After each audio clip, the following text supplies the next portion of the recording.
Hi മക്കളെ, ഫൈസൽ സാറാണ്. ജയസി സാറാണ്. ആക്ച്വലി നമ്മൾ ഇപ്പോൾ വന്നിട്ടുള്ളത് നമ്മുടെ സോഷ്യൽ സയൻസ് എന്ന് പറയുന്ന സബ്ജക്റ്റിന്റെ പാറ്റേണുകളിൽ ഒരുപാട് ചേഞ്ചസുകളൊക്കെ വന്നിട്ടുണ്ട്. അതിനെക്കുറിച്ച് ഒന്ന് ഡീറ്റെയിൽ ആയിട്ട് നിങ്ങളോട് സംസാരിക്കാൻ വേണ്ടിയിട്ട് തന്നെയാണ് ഞങ്ങൾ രണ്ടുപേരും ഒരുമിച്ചിരിക്കുന്നത്. ക്രിസ്മസ് എക്സാം എഴുതിയ സമയത്ത് എല്ലാ ആൾക്കാർക്കും ആ പാറ്റേൺ മാറിയതൊക്കെ ഏകദേശം കിട്ടിയിട്ടുണ്ടാവും എന്ന് വിചാരിക്കുന്നു. ഇവർക്ക് ഇപ്പോൾ ഏറ്റവും കൂടുതൽ സാറ് പറയുന്ന ഒരു കാര്യമാണ്, ഫസ്റ്റ് ടൈമിന്റെ ഭാഗത്തുനിന്ന് ചോദ്യങ്ങൾ ഒരുപാട് വന്നുകൊണ്ട് ഞങ്ങൾക്ക് പരീക്ഷ ടഫായിരുന്നുണ്ട്. പക്ഷേ ഫസ്റ്റ് ടൈമിന്റെ ഭാഗത്ത് അത്ര ചോദ്യങ്ങളൊന്നുമില്ല, വെറും 6 ചോദ്യങ്ങൾ അല്ലേ? വെറും 6. പക്ഷേ എന്താണെന്ന് അറിയോ, 6 ചോദ്യങ്ങളാണെങ്കിലും ഒന്നാമത്തെ ചാപ്റ്ററിൽ നിന്ന് എന്ത് ചെയ്യുന്നുണ്ട്, ചോദ്യങ്ങൾ വരുന്നുണ്ട്. അപ്പൊ സ്വാഭാവികമായിട്ടും കുട്ടികൾ എന്ത് ചെയ്യും, ഒരുപാട് ചോദ്യങ്ങൾ വന്നിട്ടുണ്ട് എന്നുള്ള ഒരു ഫീലിംഗ്. അതിന്റെ കൂടെ തന്നെ എനിക്ക് തോന്നിയ ഒരു കാര്യം എന്താ വെച്ചാൽ, ഓർഡറിലാണ് ഫസ്റ്റ് ടൈമിന്റെ ഭാഗത്തും ചോദ്യം വന്നത്. ഒരു ഫസ്റ്റ് 6ാമത്തെ ചോദ്യം ഫസ്റ്റ് ടൈമിന്റെ ഭാഗത്തുനിന്നായിരുന്നു, പിന്നെ 7, 8 അങ്ങനെ കുറച്ച് ഓർഡറിൽ വന്നതോട് കൂടെ തന്നെ അവിടെ തന്നെ നിങ്ങളുടെ മൈൻഡ് ബ്ലാങ്ക് ആയി പോകുന്ന ഒരു സിറ്റുവേഷനിലേക്ക് വന്നു. പിന്നെ നിങ്ങൾ വായിച്ച സെക്കൻഡ് ടൈമിലെ ക്വസ്റ്റ്യനുകൾ പോലും നിങ്ങൾ എന്താക്കി മാറ്റിയത്, ഫസ്റ്റ് ടൈമിലേതാണോ എന്ന് പേടിക്കുന്ന ഒരു സിറ്റുവേഷനിലേക്ക് വന്നു. ഇത് ഒരു ഭാഗത്തുള്ള കാര്യം മാത്രം എന്ന് വെച്ചാൽ, ഫസ്റ്റ് ടൈമിന്റെ ഭാഗത്തുനിന്ന് ചോദ്യങ്ങൾ വന്നിട്ടുണ്ട്, അത് വരുമെന്നല്ല നമ്മൾ ആദ്യമേ നിങ്ങളോട് പറഞ്ഞതായിരുന്നു. അതിലൊരു പേടിയും വേണ്ട. പക്ഷെ ഇനി നമ്മൾ ഫോക്കസ് ചെയ്യേണ്ട കാര്യം SLC എക്സാമിനേഷൻ, നമ്മുടെ മോഡൽ എക്സാം, അതുപോലെ തന്നെ പല സ്കൂളുകളിലും പ്രീ മോഡൽ എക്സാമിനേഷനുകളൊക്കെ ഇപ്പൊ സ്റ്റാർട്ട് ചെയ്യുന്ന പ്ലാനുകളിലേക്കൊക്കെ എത്തിയിട്ടുണ്ട്.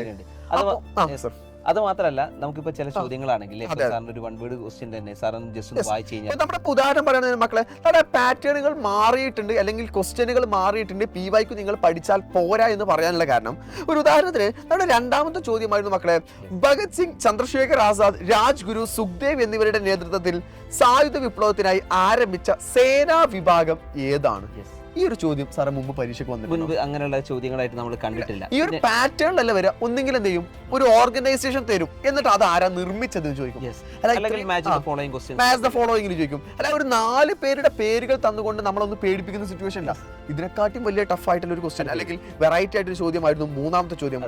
നിങ്ങൾ രാഷ്ട്രീയത്തിൽ സജീവമായി ഇടപെടാതിരിക്കുന്നതിന്റെ പരിണിത ഫലം നിങ്ങളെക്കാൾ മോശമായവർ നിങ്ങളെ ഭരിക്കും എന്നതാണ്. ഇത് ആരുടെ വാക്കുകളാണെന്നുള്ള ഈ ചോദ്യം നമ്മൾ പലപ്പോഴും കണ്ടിട്ടില്ല. നമ്മളെ ഒരിക്കലും ഞാൻ ഇന്ന് വരെ ഫസ്റ്റ് ടൈമിന് ഇത് വരില്ല, കാരണം സ്റ്റേറ്റ് ആൻഡ് പൊളിറ്റിക്കൽ സയൻസ് എന്ന ചാപ്റ്ററാണ്. സെക്കൻഡ് ടൈം എക്സാമിനേഷന് ഇന്ന് വരെയുള്ള ക്വസ്റ്റ്യൻ പേപ്പറിൽ ഞാൻ കണ്ടിട്ടില്ല. ഒരു 5-8 വർഷത്തോളമായിട്ട് വന്നിട്ടില്ല. മോഡൽ എക്സാമിനേഷന് വന്നിട്ടില്ല, SLC എക്സാമിനേഷനും വന്നിട്ടില്ല. പിന്നെ അതുപോലെ തന്നെ സേ എക്സാമിനേഷൻ ഉണ്ട്. ഇത് കഴിഞ്ഞിട്ട് ചെറിയൊരു എക്സാമിനേഷൻ സേ എക്സാം, അതാരും മെയിൻറ്റെയിൻ ചെയ്യാറില്ല. ആ പരീക്ഷയ്ക്ക് പോലും വന്നിട്ടില്ല. സാധാരണ നമ്മൾ ആ ചാപ്റ്റർ പഠിക്കുന്ന സമയത്ത് 2 പേരുടെ പേര് മാത്രം ആ ചാപ്റ്റർ പഠിച്ചാൽ മതി. ഒന്ന് ഫാദർ ഓഫ് പൊളിറ്റിക്കൽ സയൻസ് അരിസ്റ്റോട്ടിലും, അതുപോലെ തന്നെ നമ്മുടെ ആരാണ് സ്റ്റേറ്റ് എന്ന് പറയുന്ന പദം ആദ്യമായിട്ട് ഉപയോഗിച്ചതെന്ന് പറയുന്ന ആ ഒരു വേർഡും, ആ 2 പേരുടെ പേരുകൾ മാത്രം പഠിച്ചാൽ മതി എന്ന് പറയാം. പക്ഷേ ഇത് ടോപ്പിക്കിലുള്ള ഏരിയ ആണ്, ടെക്സ്റ്റ് ബുക്കിലുള്ള ഏരിയ ആണ്. പക്ഷേ ടെക്സ്റ്റ് ബുക്കിലെ ഉള്ളിന്റെ ഭാഗങ്ങളിലുള്ള ഏരിയ ആണ്. അതിൽ നിന്ന് മക്കളെ നമ്മൾ മനസ്സിലാക്കേണ്ട ഒരു കാര്യം എന്താണെന്ന് വെച്ചാൽ, നമുക്ക് വെറും ഒരു ടോപ്പിക്കുകളോ അല്ലെങ്കിൽ ഈ പറയുന്ന ക്വസ്റ്റ്യൻ മാത്രം പഠിച്ചു പോകുക എന്ന് പറയുന്ന സിസ്റ്റത്തിലേക്ക് മാത്രം നമ്മൾ പോയാൽ പോരാ. അത് സത്യമായിട്ടും. അതിലിപ്പോ വേറൊരു കാര്യം കൂടെ, സാറേ നമ്മളിപ്പോ പറയും 1 വേർഡ് അല്ല സർ, അത് ഒഴിവാക്കിയാലും കുഴപ്പമില്ല മക്കളെ. 1 വേർഡിൽ മാത്രമല്ല, എസ്സേയിൽ വരെ വെറൈറ്റി ചോദ്യം വന്നിട്ടുണ്ട്. നമ്മളിപ്പോ ഈസ്റ്റിങ്സ് നോർത്തിങ്സിന്റെ ഒരു വെറൈറ്റി ആക്കിയിട്ട് ചോദിച്ചു. പക്ഷെ ഞാൻ അപ്പോഴും ആലോചിച്ചത് എന്താ വെച്ചാൽ, ഈസ്റ്റിങ്സ് നോർത്തിങ്സ് എന്ന് പറഞ്ഞ ഭാഗത്തുനിന്ന് 5 മാർക്കിന് എസ്സേക്ക് എന്ത് പോയിന്റ് അങ്ങനെ വരാറില്ല, അങ്ങനെ ഒരിക്കലും വരാറില്ല. അപ്പോൾ മക്കളെ, നമുക്ക് എക്സാം പാറ്റേണിനകത്ത് വ്യത്യാസങ്ങൾ വന്നിട്ടുണ്ട്, ചോദ്യത്തിനകത്ത് പല രീതിക്കകത്തും വ്യത്യാസങ്ങൾ വന്നിട്ടുണ്ട്. അപ്പോൾ അതുകൊണ്ട് ഈ വരുന്ന 2025 മാർച്ചിൽ നടക്കുന്ന SSLC എക്സാം എന്ന് പറഞ്ഞാൽ നമ്മൾ ഈ വിചാരിച്ചതുപോലെ ഒന്നും ആയിരിക്കില്ല. ഒരുപാട് വ്യത്യാസങ്ങൾ എന്ത് ചെയ്യാം, ഉണ്ടാകാനുള്ള സാധ്യത കൂടുതലാണ് അല്ലേ? അപ്പൊ നിങ്ങൾ എന്താണ്, ആ എക്സാമിനേഷൻ ഒന്നും കൂടെ ചിലപ്പോൾ ടഫ് ആവാൻ സാധ്യത. ശരിക്കും ടഫ് ആവാന്നല്ല, പാറ്റേണുകൾ മാറുകയാണ്, ക്വസ്റ്റ്യനുകൾ മാറാണ്. അപ്പൊ നമുക്ക് എന്ത് ചെയ്യുന്നു, പ്രീവിയസ് ഇയർ മാത്രം പഠിച്ച ഒരു കുട്ടിക്ക് എഴുതാൻ പറ്റാതെ വരിക. അല്ലാത്ത ടഫ് ആവാന്ന് പറഞ്ഞാൽ ടെക്സ്റ്റ് ബുക്കിന്റെ പുറത്തൊന്നും ഒരിക്കലും സോഷ്യലിൽ ചോദ്യമില്ല. ഇതിന് നമുക്ക് എന്തെങ്കിലും ഒരു സൊല്യൂഷൻസ് സാർ? ഇതിൽ ഏറ്റവും നല്ല സൊല്യൂഷൻ എന്ന് പറയുന്നത്, സൈലം എല്ലാ കാലത്തും നിങ്ങളുടെ കൂടെ നിൽക്കുന്നവരാണ്. നിങ്ങളിപ്പോ കൊറോണ കാലഘട്ടം മുതൽ, അത് നിങ്ങൾക്ക് അനുഭവിച്ച ഓർമ്മയുണ്ടാവില്ല, നിങ്ങളൊക്കെ അന്ന് ചെറിയ ക്ലാസ്സുകളാണ്, അന്ന് മുതൽ ഇന്ന് വരെ കുട്ടികളുടെ എല്ലാ പ്രശ്നത്തിനും കുട്ടികളുടെ കൂടെ നിന്ന വിഭാഗമാണ് സൈലം എന്ന് പറയുന്നത്. അതുകൊണ്ട് തന്നെ ഈ സമയത്ത് നിങ്ങൾക്ക് വേണ്ടി ഒരു ബെറ്റർ പ്ലാൻ നമ്മൾ ക്രിയേറ്റ് ചെയ്തിട്ടുണ്ട്. അതാണ് നമ്മുടെ എൻ ഗെയിം ബാച്ച് എന്ന് പറയുന്നത്. എൻ ഗെയിം ബാച്ച് എന്ത് ചെയ്യുന്നുണ്ട്, തുടങ്ങിയിട്ടുണ്ട്. അപ്പോൾ താഴെ കാണുന്ന നിങ്ങൾക്ക് താഴെ സ്ക്രോളുകൾ കാണാൻ പറ്റുന്നുണ്ട്.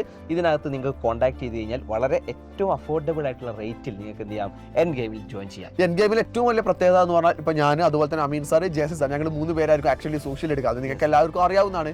ഇതിൽ ഈച്ച് ആൻഡ് എവറി പോയിന്റുകൾ പറഞ്ഞുകൊണ്ട് റാപ്പിഡ് ആയിട്ടുള്ള ഒരു റിവിഷൻ ആയിരിക്കും ഉണ്ടായിരിക്കുക. നമ്മുടെ എക്സാമിനേഷൻ നിങ്ങളുടെ സ്കൂളുകളിൽ പല സ്കൂളുകൾക്കും ഇപ്പോൾ 6-ാം തീയതി നമ്മുടെ ജനുവരി 6-ന് പ്രീ മോഡൽ തുടങ്ങുന്ന സ്കൂളുകളുടെ മോഡൽ എക്സാമിന്റെ ഡേറ്റുകൾ വരാൻ പോകുന്നേ ഉള്ളൂ. പിന്നെ അതുപോലെ തന്നെ സോഷ്യൽ സയൻസിലാണ് ഒരുപാട് അപ്ഡേഷൻസുകൾ വരാണ്ട് സാർ. ഒരു ജനുവരി പകുതിയോട് കൂടെ ചിലപ്പോൾ ഓപ്ഷണൽ ചാപ്റ്റേഴ്സിന്റെ ലിസ്റ്റ് ഒക്കെ ചെയ്യും. പക്ഷേ ഈ ഒരു പ്രാവശ്യം എല്ലാ പ്രാവശ്യത്തെയും പോലത്തെ ലിസ്റ്റ് ആവില്ല എന്ന് എനിക്ക് എന്ത് ചെയ്യുന്നു തോന്നുന്നുണ്ട്. ചില മാറ്റങ്ങളൊക്കെ ചിലപ്പോൾ എന്ത് ചെയ്യാൻ വരാൻ സാധ്യതകളൊക്കെ ഉണ്ട്. സോ മക്കളെ എന്തായാലും മക്കളെ ഈ താഴെ കാണുന്ന നമ്പർ ഉണ്ടല്ലോ, ജയസർ പറഞ്ഞ പോലെ താഴെ കാണുന്ന നമ്പറിലേക്ക് ഇമ്മീഡിയറ്റ് ആയിട്ട് വിളിച്ചിട്ട് ജോയിൻ ചെയ്യാത്ത എല്ലാ മക്കളും അസ്ത്ര എൻഡ് ഗെയിമിൽ ജോയിൻ ചെയ്യാം. അവിടെ നിങ്ങളെ കൃത്യമായിട്ട് എല്ലാ പോയിന്റുകളും നമ്മൾ പഠിപ്പിക്കുന്നതാണ്. എക്സാമിനേഷൻ A+ തന്നെയാണ് നമ്മുടെ ലക്ഷ്യം. കാരണം നമ്മുടെ അച്ഛനും അമ്മയും നമ്മളും നമ്മുടെ കുടുംബക്കാരും എല്ലാം സന്തോഷിക്കുന്നത് നമുക്ക് ഫുൾ A+ കിട്ടുന്നതാണ്. ആ ഫുൾ A+ എന്തായാലും നമുക്ക് കിട്ടണം. ഒരു ടെൻഷനും ഇല്ലാതെ നിങ്ങൾക്ക് എന്ത് ചെയ്യാം, പഠിക്കാം, നമുക്ക് ഫുൾ A+ ചെയ്യാം, നേടാം. So all the best.